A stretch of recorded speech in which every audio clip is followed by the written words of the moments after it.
Welcome to another video from Gweilo 60. Today we're walking by Westwood Lake on Vancouver Island. Beautiful place, beautiful day. So that brings me to my next topic. Why do Chinese want to move out of China to the Western world?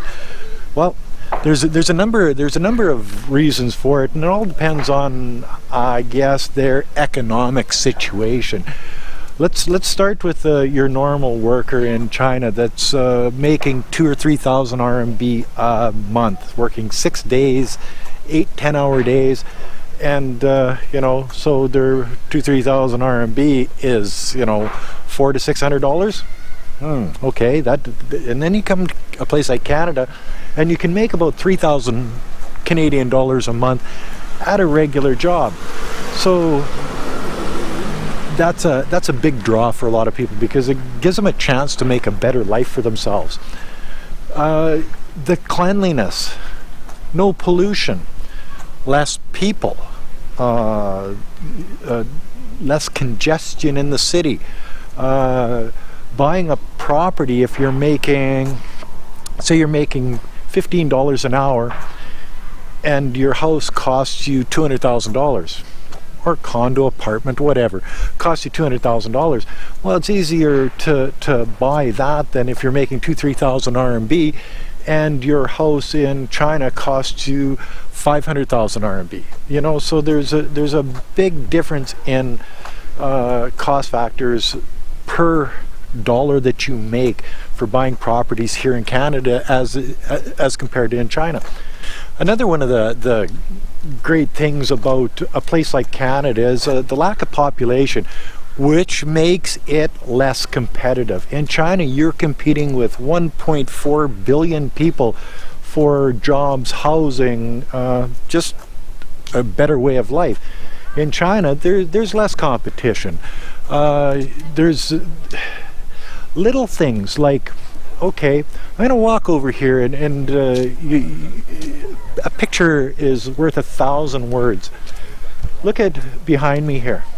There's a family of Canadian geese and people all over the place, and you don't get this in China because some Chinese guy will come along and eat these puppies. And look at the little guys. How cute is that?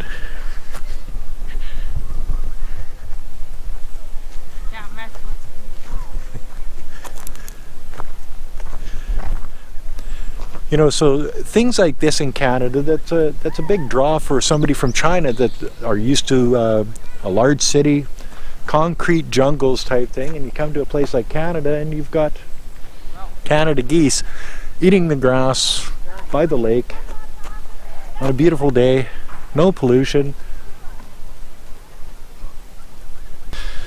One of the biggest draws for Chinese moving to the Western world, to places like Canada, the United States, England, is that they can put their children into a good school.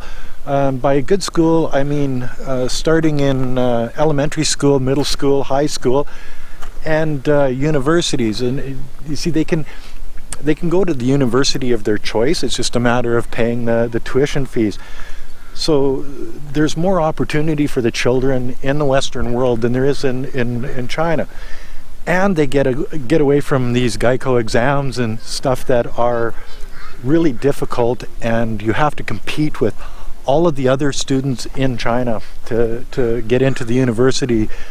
And if your marks aren't super good, well, then you're not getting into a super good university. So it's different here. The children have more opportunity to be, I guess, whatever they want to be, which is a good thing. In China, not so much.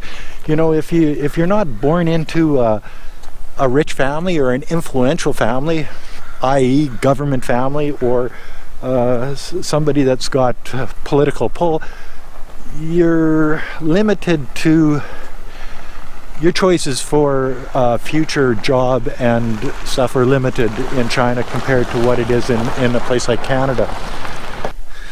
There's a different class of people that move from China to the Western world, and This class is the upper crust of the Chinese economy, the people with lots of dollars. And why do they want to move out of China? Well, a lot of the same reasons that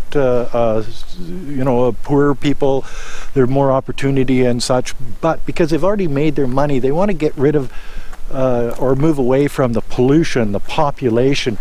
The uncertainty of the economy is one of the things that comes to mind. In China, they change the rules on a regular basis. You're allowed to own a house. You're not allowed to own a house. You're allowed to own 2 houses. No, you're not allowed to. If and this changes on a regular basis. So if you're rich, where do you invest your money? Okay, you can invest it in term deposits at the bank, and I've done a video about that.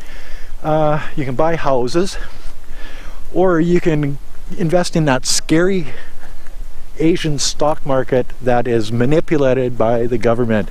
And what I say manipulated by the government is a lot of these companies are partially owned by the government. So if the government wants that stock to go up, well, they just put money into it, and it goes up. If they want it to go down, they suck money out of it, and it'll go down, I guarantee you. So it's got a lot to do with the investments that you can make in the Western world. You can term deposits, you can get into properties, you can get into businesses that the rules don't change on a regular basis. You can invest your money in GICs and government bonds, and there's 1,000,001 different ways to invest your money in the Western world. And in China, there's only a couple different ways to invest your money. So they see more opportunity in the Western world for, I guess, dropping their millions of dollars in some place where it's going to benefit them in the future. And let's not forget the dangerous roads in China, the food safety in China. I guess it gets to the point where and there's another one too. The grass is always greener on the other side of the fence. So the Chinese that have been locked away in a place like China, and they don't know the outside world, they're curious, and one of the things they do is immigrate to a place like Canada to fulfill that curiosity, I guess. When you purchase property in China, you're really not purchasing, you're leasing property in China. The government owns all the land. In a place like Canada, when you buy a house, you buy the land, you buy the house, and that is yours forever. A house in Canada, a newly built house in Canada, if you take care of it, that sucker is going to last you 100 years, and your children's children, if it stays in the family, will reap the benefits of that property for however long it takes. In China, not so much. You got a 70-year lease on the property.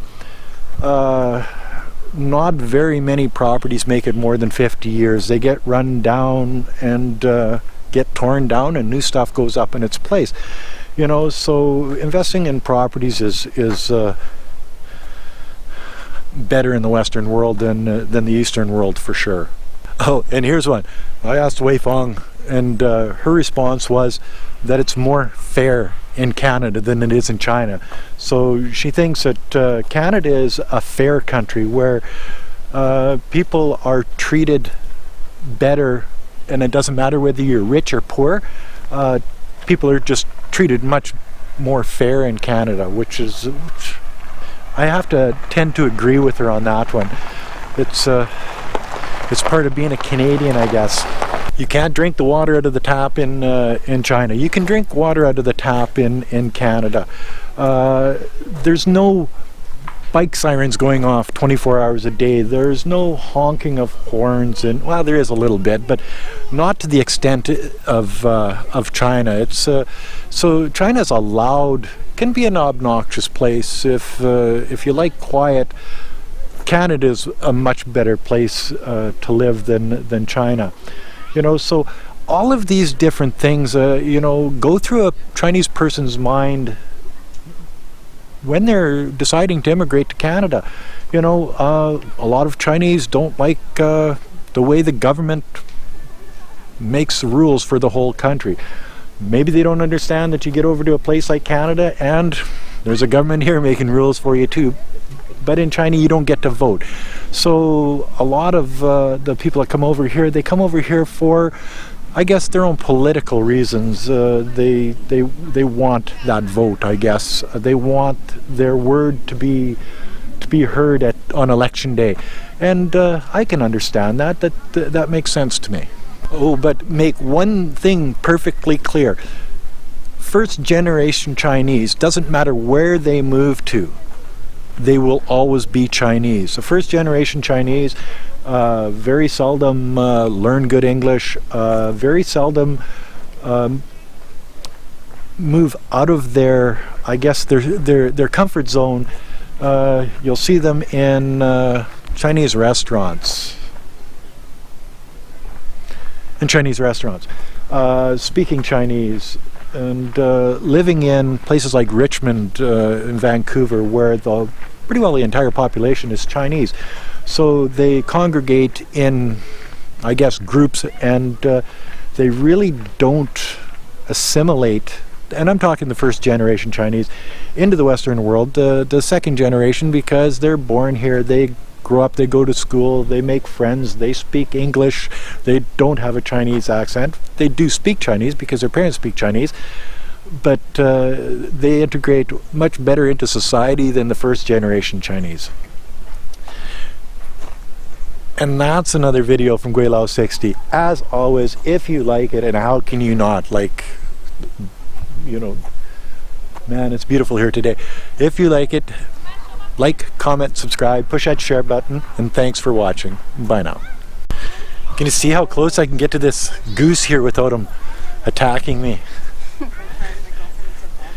And they have been known to attack people.